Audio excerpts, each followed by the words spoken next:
we'll talk in a little bit of depth about analog to digital conversion, analog to digital conversion communication.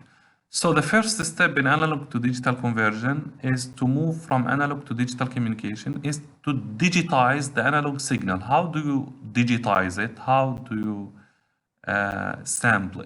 Basically, you have to go to an analog to digital converter chip or kit. The analog to digital converter is composed from 3 different processes. The first process is sampling, the second is quantization, and the third is encoding. So sampling here, it takes xc of t and just discretize it in time domain. Instead of taking all the values in time domain, which is the case in analog signal, you just take samples of these values in time domain. And you have a sample period called t, which is coming from, this is the sampling time coming from the sampling frequency. Sampling time equal to the 1 over sampling frequency, reciprocal of the sampling frequency. So in this case, sampling states that a signal can be exactly reproduced if it's sampled at rate equal to fs, which is greater than twice the maximum frequency w of the message signal. So there is a condition on this sampling to be able to reconstruct your signal correctly is the sampling rate must be greater than or equal to 2 times the maximum frequency component in your message. So if you are sending your voice message, and we all know that voice, the frequency of human voice is 3.4 kilohertz. So what should be the sampling frequency here? You tell me 2 multiplied by 3.4 equals 6.8 kilohertz. So this is the sampling frequency at which I can still recover my signal correctly at the receiver. Quantization, the next step is quantization. So sampling is discretizing the time. Quantization is discretizing the power, the amplitude of the signal. Converts continuous amplitude into discrete values. This is what quantization does. And based on the level, the more quantization levels you have, the more you will be closer to analog signals. The more you quantize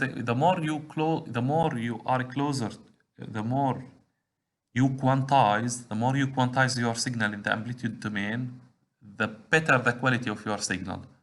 That's why we say that when you are setting your recorder sometimes, or your voice recorder, there is an option for how many bits you want for each level. The higher the number of bits, the better the quality of the voice. But this will take more size, of course. You have to optimize it according to your needs. After quantization, you have binary encoding. Binary encoding it basically converts each quantized value into a binary code word. Let's see how does this happen in action. So let's say this is our analog signal, x of t, and we want to sample it, quantize it, and encode it. So sampling, based on the sampling frequency, we take samples. Let's assume we are sampling it at a frequency where we can get 8 points or 7. So the first point is here, the second point is here, third, fourth, 5, 6. The point here, sampling, why we need to use sampling, the key idea here is we don't need all these values of x of t so that we can guess what x of t is. If I just take a few values of x of t, I can still draw a line between them and then discover the shape of x of t. This is the main idea of sampling.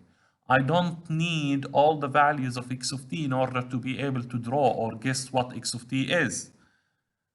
And if I do this, I can reduce the size I need to store the data and the amount of spectrum I need to transmit it. That's why sampling is important and needed. Although it might degrade the quality a little bit, but the degradation will not be that much compared to the advantages that I will get. The same thing with the quantization. After you sample the data, you quantize it.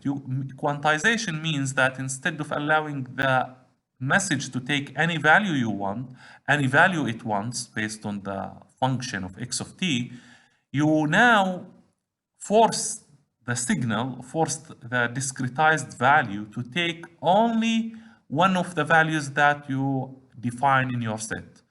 So you define that your signal is allowed to take any value of these ones, from minus 3.4 to 3.5, and the distance between each two points is 1. 2.5, 3.5, 1.5, 0.5, and so on. So if your sample is here and when you go vertical it hits here, this is not exactly 1.5. So you approximate it to 1.5. You assume it's 1.5. Why?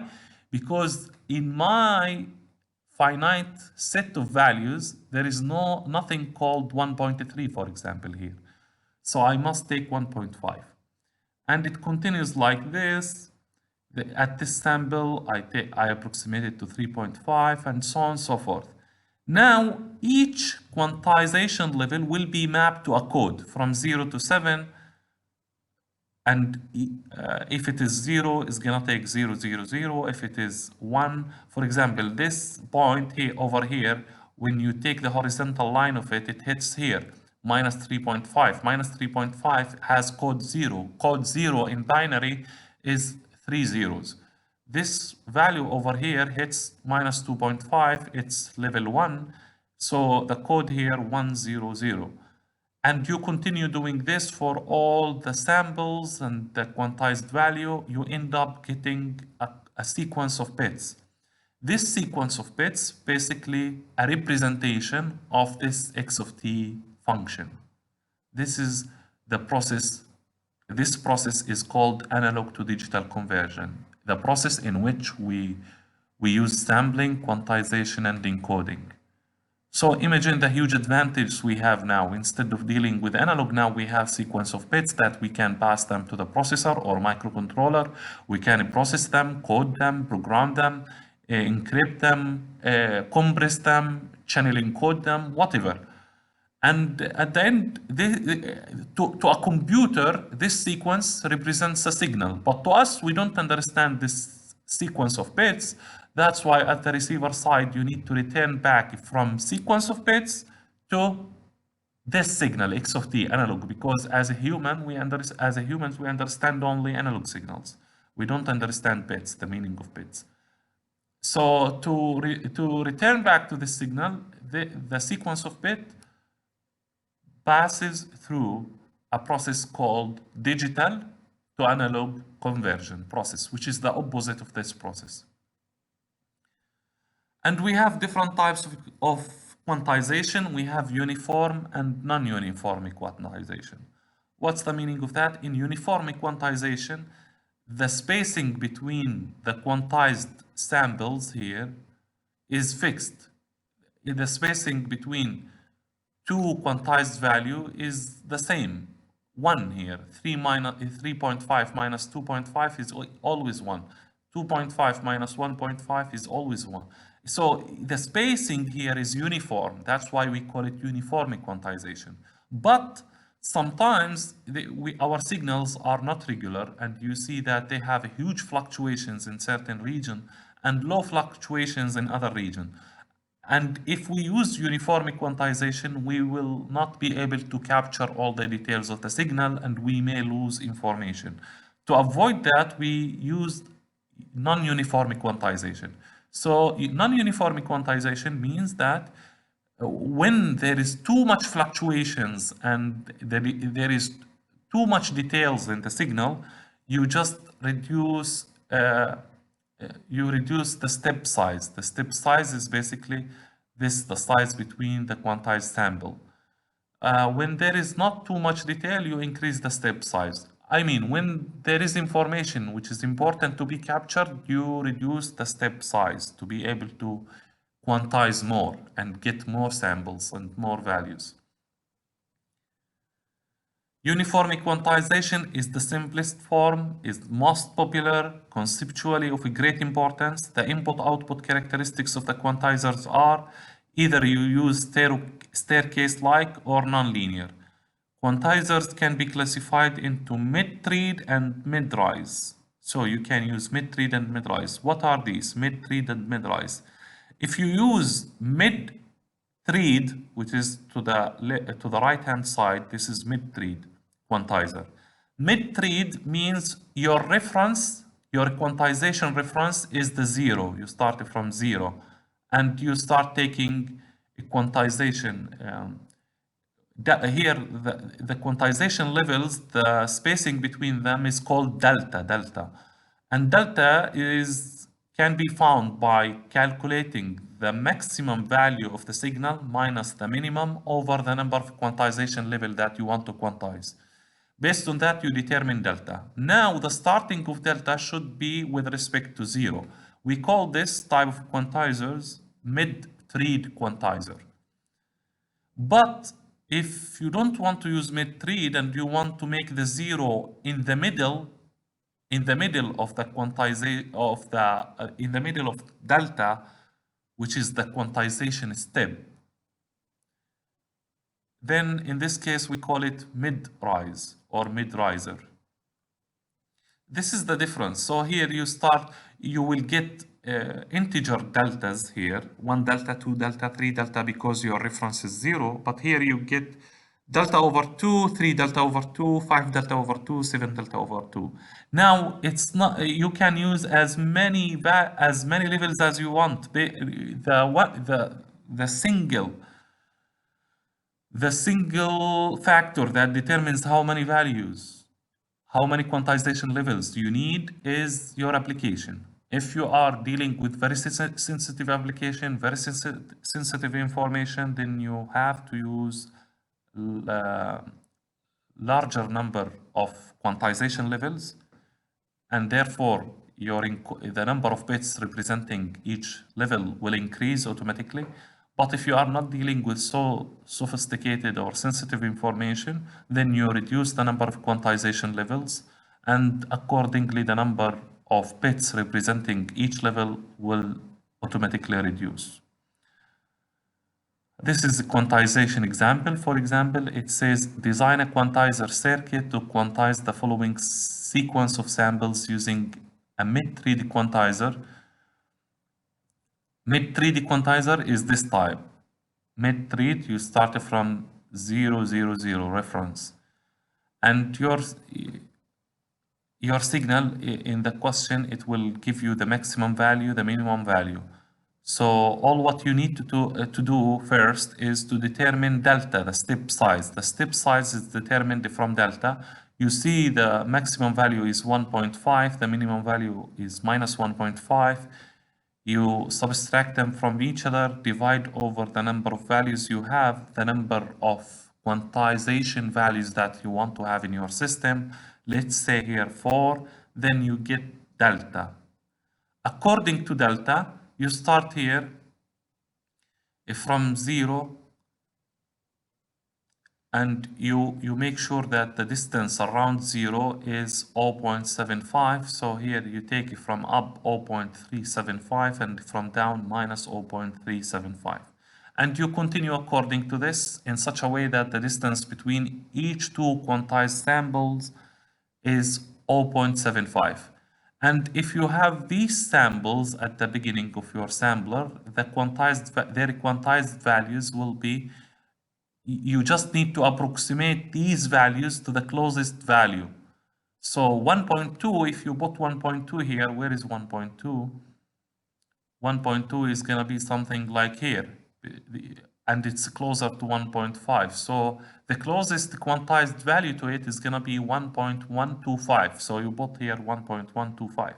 When you come to the next sampled value, which is minus 0.2, you see on the scale here, where is minus? It's somewhere here.